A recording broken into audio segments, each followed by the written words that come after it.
Selamat pagi, selamat siang, selamat sore, selamat malam, atau apapun Miss dan Mister nonton video ini. Saya Nimita dari kelas 7. Di video ini saya akan mempresentasikan dan membahas tentang meningkatkan imun tubuh di masa pandemi. Pada kondisi sekarang ini, pada dasarnya kita membutuhkan makanan yang sehat dan dapat meningkatkan imun tubuh agar kita terhindar dari virus-virus yang ada di luar sana. Makanan yang baik untuk kita konsumsi pastinya ada sayur-sayuran. Dalam sayur-sayuran sendiri terdapat banyak jenis dan manfaatnya masing-masing. Sebagai contohnya ada bayam, ada kangkung, ada wortel, dan masih banyak lagi. Selanjutnya ada buah-buahan. Dalam buah-buahan sendiri juga sama, terdapat banyak jenis dan manfaatnya masing-masing. Sebagai contohnya ada apel, ada jeruk, ada anggur, pisang, dan lain-lain. Lalu ada makanan yang berprotein. Dalam makanan protein sendiri ada susu, ada ikan, ada telur, lalu ada daging, ada ayam, dan masih banyak lagi. Sebagai contohnya adalah ikan. Ikan termasuk ke dalam makanan yang baik untuk kita konsumsi, karena ikan termasuk ke dalam makanan yang berprotein. Protein sendiri dapat menjadi sumber energi untuk tubuh kita. Protein dapat membentuk enzim dan hormon. Protein juga dapat menjaga dan meningkatkan sistem kekebalan tubuh. Bukan hanya terdapat protein, tetapi terdapat juga banyak manfaat dari ikan ya, untuk kesehatan kita, yaitu ikan dapat membantu pertumbuhan tulang, ikan dapat melindungi fungsi penglihatan, dapat mencegah penyakit jantung, dapat mengurangi resiko diabetes, dan masih banyak manfaat lainnya. Banyak orang yang suka makan ikan, ada juga beberapa yang tidak terlalu suka. Bahkan ada juga yang tidak suka makan ikan. Saya termasuk orang yang suka makan ikan, tapi tidak terlalu juga. Penghasil ikan terbesar di Indonesia ada di Tegal, Jawa Tengah, dengan penghasilan sebanyak 1.400 ton per tahunnya. Biasanya yang menangkap ikan-ikan tersebut adalah nelayan. Setelah itu, hasil tangkapan nelayan akan dikemas dan akan didistribusikan ke penjual ikan. Distribusi sendiri merupakan suatu proses penyaluran barang yang dibuat dari produsen ke konsumen. Cara distribusi ikan yang baik pada dasarnya dapat dilakukan dengan menerapkan sistem rantai dingin. Dalam sistem ini, suhu ikan hasil tangkapan diupayakan selalu tetap rendah agar terjaga kesegarannya, yakni dengan mengoptimalkan penggunaan es dalam penyimpanannya. Transportasi yang digunakan juga harus mampu mempertahankan suhu dingin yang dibutuhkan baik untuk ikan segar maupun mengawetkan produk beku. Biasanya, ikan-ikan itu akan dibawa ke pelabuhan ikan yang berfungsi sebagai pusat pemasaran dan distribusi hasil ikan yang nantinya akan dibeli oleh konsumen. Tempat pemasarannya pun harus terlindungi dan mempunyai dinding yang mudah untuk dibersihkan. Harus mempunyai lantai yang kedap air, yang mudah dibersihkan, dan dilengkapi dengan saluran pembuangan air. Dilengkapi juga dengan fasilitas tempat mencuci tangan dan toilet dengan jumlah yang mencukupi dan syarat-syarat lainnya. Tapi bagaimana jika ikan itu membusuk atau sudah tidak segar lagi saat dijual? Ya pastinya tidak ada yang membeli ikan tersebut. Ikan merupakan makanan yang mudah rusak. Pembusukannya sendiri dapat terjadi karena masuknya berbagai macam bakteri ke dalam tubuh ikan. Biasanya bakteri-bakteri tersebut masuk ke dalam tubuh ikan yang sudah tidak segar lagi, dan mereka jadikan sebagai tempat perkembangbiakan mereka. Maka dari situ yang akan dirugikan ya ikan dan penjual ikan tersebut. Karena bakteri itu masuk ke dalam tubuh ikan yang membuat ikan itu menjadi busuk, yang hasil tidak akan ada yang membeli ikan itu.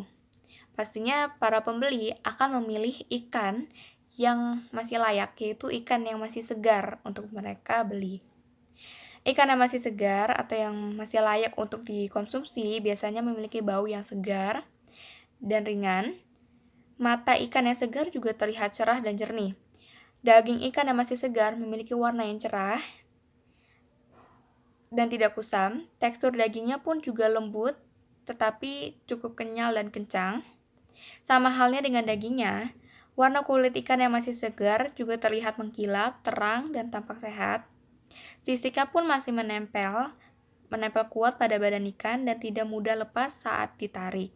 Dan ikan yang segar pun memiliki insang yang berwarna merah dan tampak segar dan bersih serta teksturnya yang basah. Tapi alangkah lebih baiknya jika kita memilih dan mengecek makanan yang akan kita beli terlebih dahulu. Apakah itu masih layak untuk kita konsumsi atau sudah tidak layak lagi. Karena kita dapat sakit jika kita mengkonsumsi makanan yang sudah tidak layak untuk dikonsumsi. Jika kita sakit, maka imun tubuh kita akan turun dan akan sangat mudah bagi virus untuk masuk ke dalam tubuh kita, termasuk virus corona. Virus corona adalah kumpulan virus yang sifatnya menular dan bisa menginfeksi sistem pernapasan. Virus ini bisa menyebabkan infeksi pernapasan ringan seperti flu. Namun, virus ini juga dapat menyebabkan infeksi pernapasan berat seperti infeksi paru-paru atau pneumonia. Virus ini dapat masuk dan menular saat kita menyentuh permukaan benda yang sudah terkontaminasi lalu menyentuh wajah sendiri. Bukan hanya itu, saat ada seseorang yang batuk atau bersin di dekat kita, maka virus itu dapat menempel dan menular di tubuh. Virus ini dapat bekerja dengan masuk ke sel tubuh. Setelah itu, ia akan menginfeksi saluran tenggorokan, saluran pernapasan, dan paru-paru. Lalu virus ini dapat melahirkan virus-virus baru dan melanjutkan infeksi pada lebih banyak sel tubuh lainnya. Virus corona ini sangat berbahaya karena sudah banyak korban yang meninggal karena virus ini. Gejala virus ini terdapat 3 jenis, yaitu ada gejala umum, gejala yang tidak sedikit umum atau jarang, dan gejala serius.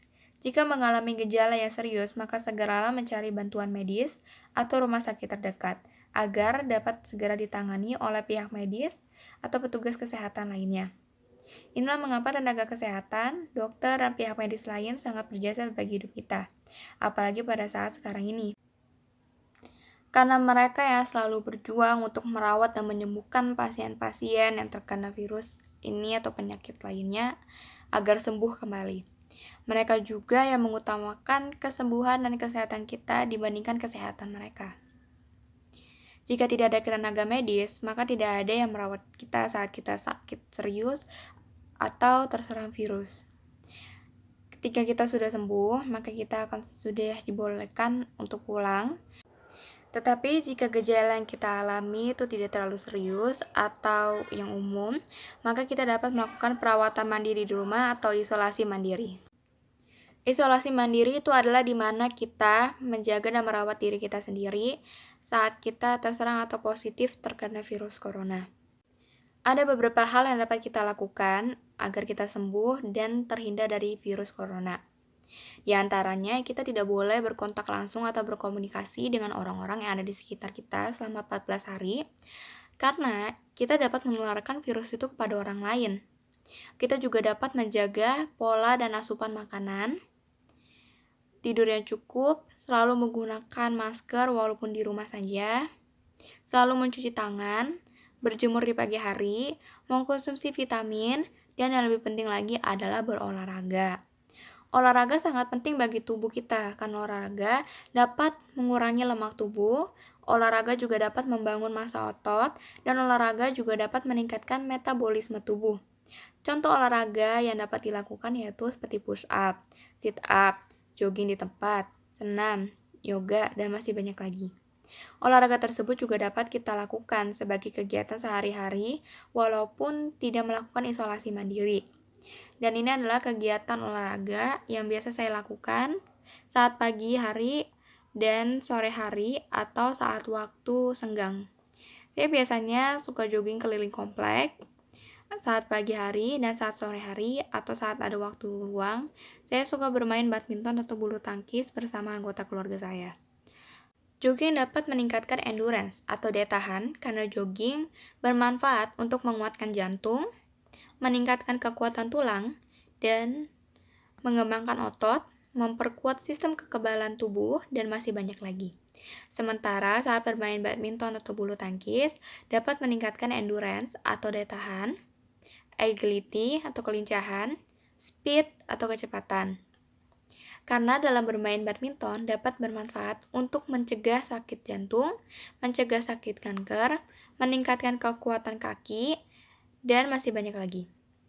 Tapi kembali lagi pada awal, olahraga juga tidak boleh berlebihan. Berolahragalah secukupnya, karena olahraga yang berlebihan juga tidak baik untuk kesehatan, dan olahraga yang berlebihan juga dapat menurunkan imun, bukan menaikkan. Kita dapat berolahraga sebanyak sekitar 3 kali dalam seminggu, agar tubuh kita juga dapat mendapatkan istirahat yang cukup.